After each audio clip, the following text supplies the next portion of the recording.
The Prince and Princess in the Forest. There were, once upon a time, a king and queen of Denmark who had an only son, a handsome and clever lad.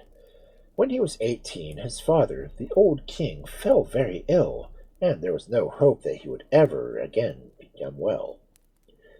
The queen and the prince were very unhappy, for they loved him dearly, but though they did all they could, he only grew worse and worse, and one day, when the summer had come and the birds were singing, he raised his head, and taking a long look out the window, fell back dead. During many weeks the queen could hardly eat or sleep, so sorely did she grieve for him, and the prince feared that she would die also if she kept on weeping, so he begged her to go with him to a beautiful place that he knew of on the other side of the forest, and after some time she consented. The prince was overjoyed, and arranged that they should be set off early the next morning. They travelled all day, only stopping now and then to rest, and already the queen began to be better, and to take a little interest in the things she saw.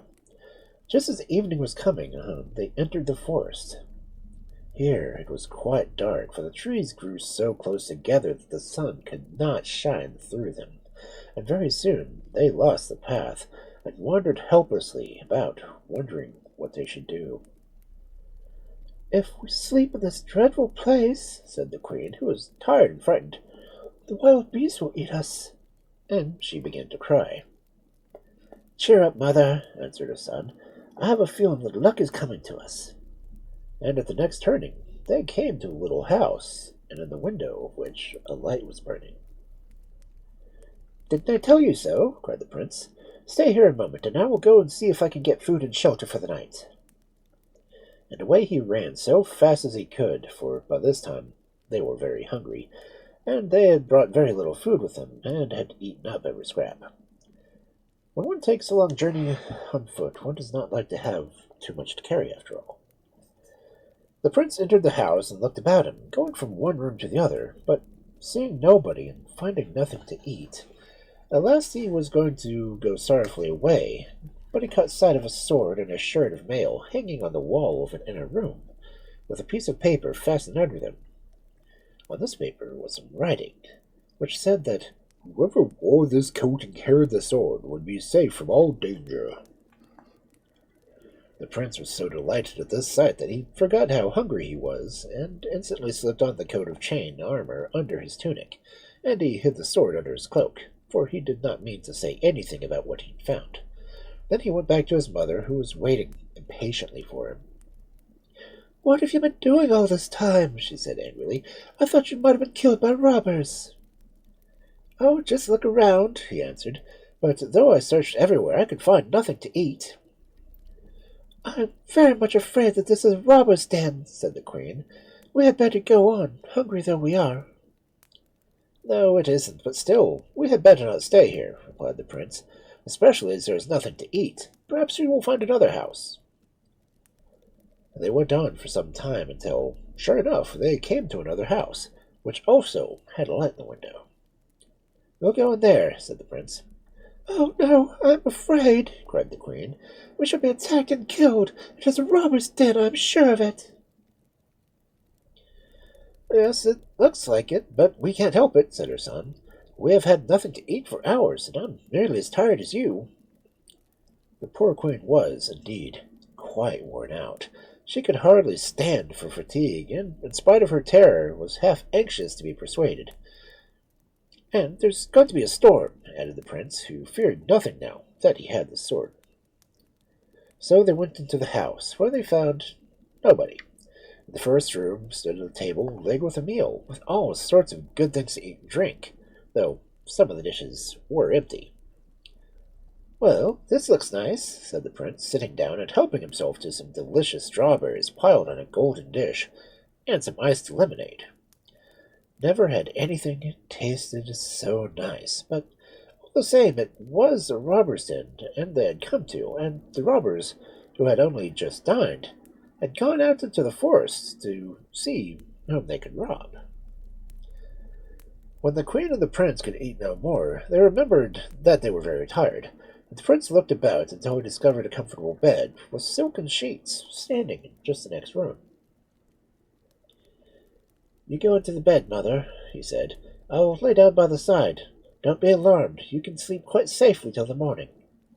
And he lay down with his sword in hand, and kept watch until the day began to break.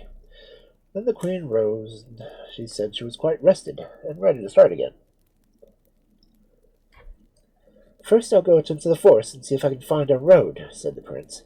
"And while I'm gone, you light the fire and make some coffee. We must eat a good breakfast before we start." And he ran off into the woods. After he had gone, the queen lit the fire, and then thought she would like to see what was in the other rooms. So she went from one to another, and presently came into one that was prettily furnished, with lovely pictures on the walls, and pale blue curtains, and soft yellow cushions, and comfortable easy chairs. As she looked at all the things, suddenly a trap door opened in the floor, and the robber chief came out to the hole and seized her ankles. The queen almost died of fright, and shrieked loudly, then fell on her knees, and begged him to spare her life. "Yes, if you'll promise me two things," he replied. "First, that you will take me home to your country, and let me be crowned king instead of your son. And secondly, that you will kill him in case he should try to take the throne from me. If you will not agree to this, I shall kill you." "Kill my own son?" gasped the queen, staring at him in horror. "You need not do that exactly," said the robber. "When he returns, just lie on the bed and say that you have taken ill, and that you have dreamed that forest a mile away there are some beautiful apples. If you could only get some of those, you would be well again. But if not, you will die." The queen shuddered as she listened. She was fond of her son, but she was a terrible coward, and in the end she agreed, hoping that something would occur to save the prince. She had hardly given her promise when a step was heard, and the robber hastily hid himself. "Well, mother," cried the prince as he entered, "I've been through the forest and found the road, so we will start directly after we've had some breakfast." "Oh, I feel so ill," said the queen. "I could not walk a single step, and there's only one thing that will cure me." "What is it?" asked the prince. "I dreamed," answered the queen in a faint voice, "that a mile away there is a forest where the most beautiful apples grow, and if I could have some of them, I should be well again." "Oh, but your dreams don't mean anything," said the prince. "There's a magician who lives near here. I'll go to him and ask him to get a spell for you to cure you." "My dreams always mean something," said the queen, shaking her head. "If I don't get any apples, I shall die." She did not know why the robber wanted to send the prince to this particular forest, but as a matter of fact it was full of wild animals who would tear to pieces any traveler who entered it. "Well, I'll go," answered the prince, "but I really must have some breakfast first. I shall walk all the faster." "If you do not hurry, you will find me dead when you come back," murmured the queen fretfully. She thought her son was not nearly anxious enough about her, but by this time she had begun to believe that she really was ill, as she had said. When the prince had eaten and drunk, he set off, and soon came to a forest, and sure enough it was full of lions and tigers and bears and wolves, who came rushing towards him, but instead of springing on him and tearing him to pieces, they lay down on the ground and licked his hands. He speedily found the tree with the apples which his mother wanted, but the branches were so high that he could not reach them, and there was no way of climbing up the smooth trunk. "It is of no use after all. I can't get up there," he said to himself. "What am I to do now?" But as he turned away, his sword chanced to touch the tree, and immediately 2 apples fell down. He picked them up joyfully and was going away when a little dog came out of a hill close by, and running up to him, began tugging his clothes and whining. "What do you want, little dog?" asked the prince, stooping down to pat his soft black head. The dog ran to a hole. This was in the hill that sat there looking out, as much as say, "Come along with me." "Well, I might as well go and see what is in there," said the prince, and he went over to the hill, but the hole was so small that he could not get through it. So he thrust his sword into it, and immediately it became larger. He chuckled. It was something to have a sword like that. And he bent down and crept through the hole. The first thing he beheld when he entered the room was the very end of a dark passage was a beautiful princess who was bound by an iron chain to an iron pillar. "What evil fate has brought you here?" he asked in surprise, when the lady answered, "It isn't much use for me to tell you, lest my lot becomes yours." "I'm not afraid of that. Tell me who you are and what has brought you here," begged the prince. "My story is not long," she said, smiling sadly. "I'm a princess from Arabia, and 12 robbers who dwell in this place are fighting amongst themselves as to which shall have me to wife." "Shall I save you?" asked the prince, and she answered, "Yes, but you can't do it. To begin with, how would you break the chain I'm bound with?" "Oh, that's easy enough," he said, and taking out a sword, he directly touched it to the link, and the chain fell apart, and the princess was free. "Come," said the prince, taking her hand, but she drew back. "Oh, I dare not!" she cried. "If we should meet the robbers in the passage, they would kill us both."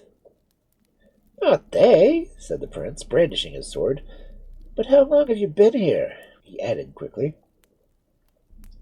"About 20 years, I think," said the princess, reckoning with her fingers. 20 years!" exclaimed the prince. "And you had better shut your eyes, for when you have been sitting there so long it might hurt you to go suddenly into the daylight. So you are a princess of Arabia, whose beauty is famous throughout the world.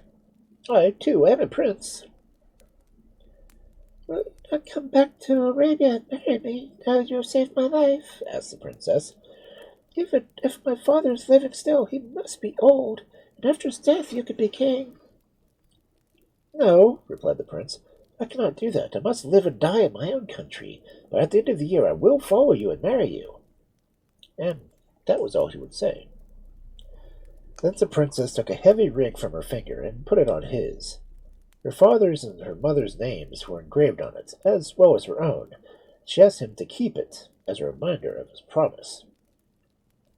"I will die before I part from it," said the prince. "And if at the end of the year, if I am still living, I will come. I believe I have heard that the other side of this forest there is a port from which sail ships to Arabia. Let us hasten there at once." Hand in hand they set off through the forest, and when they came to the port they found a ship just ready for sail. The princess said goodbye to the prince, and went on board the vessel. When she reached her own country there were great rejoicings, for her parents had never expected to see her again. She told him how a prince had saved her from the robbers and was coming in a year's time to marry her, and they were greatly pleased. "All the same," said the king, "I wish you were here now. A year is a long time." When the princess was no longer before his eyes, the prince recollected why he was in the forest, and made all haste he could to get back to the robber's home. The robber chief could smell apples from afar, for he had a nose like an ogre, and said to the queen, "That strange fellow, he has gone to the forest where wild beasts must have eaten him unless he has a powerful charm to protect him. If that is so, we must get away from him." "Oh, he has nothing," answered the queen, who was quite fascinated by the robber. But the robber did not believe her. "We must think of a way to get it," he said. "When he comes in, say you are well again, and have some food ready for him. Then, whilst he's eating, tell him he dreamed that he was attacked by wild beasts, and ask him how he managed to escape from them. After he has told you, I can easily find a way to take his charm from him." Shortly after, the prince came in. "How are you, mother?" he said gaily. "Here are your apples. Now you will soon be well again, and ready to come away with me." "Oh, I am better already," she said. "And see, your dinner is hot for you. Eat it up, and then we will start." Whilst he was eating, she said to him, "I had a horrible dream while you were away. I saw you in a forest full of wild animals, and they were running around you and growling fiercely. How did you manage to escape from them?" "Oh, it was only a dream," laughed the prince. "But my dreams are always true," said his mother. "Tell me it was." The prince wondered for some time whether he should tell her or not. But at last he decided to let her into the secret. One should tell one's mother everything, he thought. And he told her. See, Mother, here are a sword and a mail shirt which I found in the first house we entered in the forest, and as long as I carry them, nothing can hurt me. That is what saved me from the wild beasts. Oh, how can I be thankful enough? Exclaimed the queen, and directly as the prince's back was turned, she hurried to tell the robber. The robber, as soon as he heard the news, made a sleeping draught and bade the queen give it to her son before he went to bed that night. Accordingly, as soon as the prince began to get sleepy, the queen handed him a cup containing the draught. Drink this to please me, she said. Good, after all you've been through, it will make you sleep well. What an odd taste it has, murmured the prince as he drank it. Immediately he fell asleep, and the robber came in and took away his sword and shirt of mail. These things belong to my brother, he said, after he had got them both in his hands, and the robber woke him. I am the master now, he said. Choose one of two things. Either you must die, or your eyes must be put out, and you will be sent back into the forest. The prince's blood grew cold at these words. Then a thought struck him, and he turned to his mother. Is this your doing? He asked sternly. And though she burst into tears and denied it, the prince knew she was not telling the truth. Well, he said, whilst there is life there is hope. I will go back to the forest. Then the robber put out his eyes, and gave him a stick, and some food and a drink, and drove him into the forest, hoping that the wild beasts would kill him, as he no longer had the sword and shirt to protect him. Now, he said to the queen, we will return to your country. The next day they set sail, and as soon as they reached home they were married, and the robber became king. Meanwhile, the poor prince was wandering about in the forest, hoping to find someone who would help him, and perhaps take him into service, for now he had no money and no home. It so happened that there had been a great hunt in the forest, and the wild beasts had all fled before the hunters, and were hiding, so they did nothing to harm him. The last day, just when his food was gone, he had made up his mind that he would surely die of hunger. He came to the port whence the ship sailed for Arabia. One vessel was just ready to start, and the captain was going on board when he saw the prince. Why, here is the poor blind fellow, he said. No doubt it is the work of the robbers. Let us take him to Arabia with us. Would you like to come, my good man? He asked the prince. Oh, how glad he was to hear someone speak kindly to him again, and he answered that he would, and the sailors helped him to climb up the side of the ship. And when they got to Arabia, the captain took him to the public bath and ordered one of the slaves to wash him. Whilst he was washed, the princess's ring slipped off his finger and was afterward found by the slave who cleaned the bath. The man showed it to a friend who lived in the palace. Why, that's the princess's ring. Where did it come from? It fell off a blind man's finger, said the slave. He must have stolen it, but dare I say, you will be able to return it to the princess. So that evening the man took the ring to the palace and gave it to his daughter, who was the princess's favorite slave. The girl gave it to her mistress. When the princess saw it, she uttered a cry of joy. It is the ring I gave my betrothed, she said. Take me to him at once. The bathkeeper thought it was strange that the princess should be betrothed to a blind beggar, but he did as she bade him, and when she saw the prince, she cried. At last you have come. The year is over. I thought you were dead. Now we will be married immediately. And she went home and told the king that he was to send an escort to bring her betrothed to the palace. Naturally, the king was rather surprised at the sudden arrival of the prince, but when he heard that he was blind, he was very much annoyed. I cannot have a blind person to succeed me, he said. It is perfectly absurd. But the princess had had her way all her life, and in the end the king gave way, as he had always done. The prince was taken to the palace with much ceremony and splendor, but in spite of this, the king was not contented. Still, it could not be helped, and really it was time the princess was married, though she looked as young as ever. There had been hundreds of knights and princes who had begged her to bestow her hand upon them, but she would have nothing to do with anyone, and now she had taken it into her head to marry this blind prince, and nobody else would she have.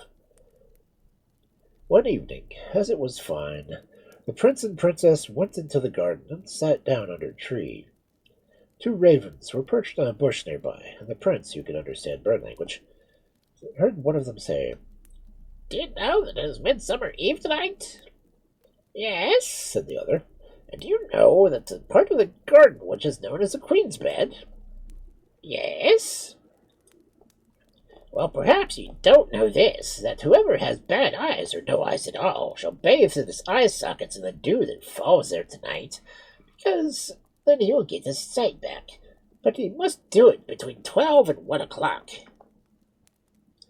This was good news for the prince and princess to hear, and the young man begged the princess to lead him to the place called the Queen's Bed, which was a little plot of grass where the queen used to often lie down and take her midday nap.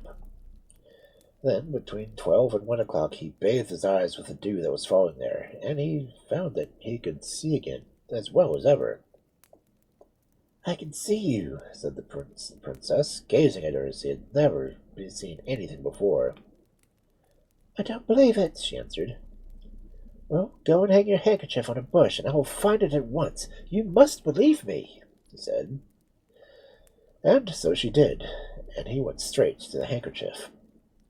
"Yes, indeed, you can see," cried the princess. "To think that my mother's bed has really given back your sight." And she went to the bank and sat down again, and by, as the day was hot, the princess fell asleep. As the prince watched her, he suddenly saw something shining round her neck. There was a little gold lamp that gave out a bright light, and it hung from a golden chain. The prince thought he would like to examine it more closely, so he unfastened the chain. But as he did so, the lamp fell to the ground. Before he could pick it up, a hawk flew in and snatched up the little lamp and flew away again. The prince set off in pursuit, and ran on and on without being able to catch the bird, till at length he had lost his way. Trying to find it, he wandered up and down until he came to a forest where he had found the princess. Meanwhile, the princess woke up, and finding herself alone, she set out to look for him. In the end, she also lost her way, and as she was walking about, not knowing what to do, the robbers captured her and took her back to the cave from which the prince had rescued her. So there they were after all their trouble, no better off than before. The prince wandered on, trying to find his way back to Arabia, till he chanced one day to meet 12 youths, walking gaily through the forest, singing and laughing. "Where are you going?" he asked, and he told them they were looking for work. "May I join you, if I may?" said the prince, and they answered, "The more the merrier." Then the prince went with them, and they journeyed on until they met an old troll. "Where are you going, my masters?" asked the troll. "To seek service," they told him. "Then come and serve me," he said.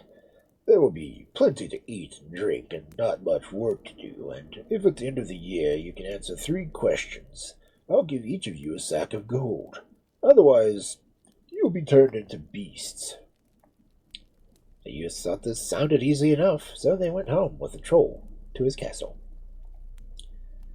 "You'll find all that you want here," he said, "and all you need to do is to take care of the house, for I am going away, and shall return when the year is over." Then he went away, and the young men, left to themselves, had a fine time of it, for they did no work, and only amused themselves with singing and drinking. Every day they found the table laid with good things to eat and drink, and when they had finished, the plates and dishes were cleared away by invisible hands. Only the prince, who was sad for his lost princess, ate and drank sparingly, and worked hard, keeping the house in order. One day, as he sat in his own room, he heard the voice of the old troll beneath his window, talking to another troll. "Tomorrow," he said, "the year's up." "And what questions will you ask?" inquired the other. "First I shall ask how long they have been here. They don't know, the young fools. Secondly, I shall ask what shines in the roof of the castle." "And what is that?" The lamp that was stolen by me from a princess who slept in a garden. And what is the third question? I shall ask where the food and drink they consume every day comes from. I steal it from the king's table, but they don't know that. The day after, the troll entered. Now I shall ask my questions, he said. To begin with, how long have you been here? The young men had been very busy drinking and making merry that they had forgotten all about the agreement, so they remained silent. 1 week, said one, At last, 2 weeks, guessed another, but the prince answered, 1 year. Right, replied the troll. But the second question was more difficult. What is it that shines on the roof? The young men guessed and guessed. The sun, the moon, but none of them were really new. May I answer? Asked the prince. Yes, certainly, replied the troll, and the prince spoke. The lamp that you stole from the princess while she was asleep in the garden. Again, the troll nodded. The third question was harder still. Where does the meat and drink you have had come from? None of the young men could guess. May I say? Asked the prince. Yes, if you can, replied the troll. It comes from the king's table, said the prince. And that was all. Now they might have the sacks of gold and go, and the young men went off in a hurry that the prince was left behind.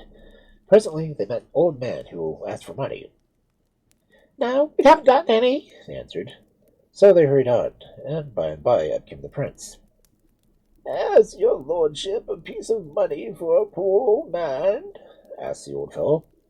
Yes, said the prince, and he gave him the whole sackful. I don't want it, said the old man, who was really the troll they had left in disguise.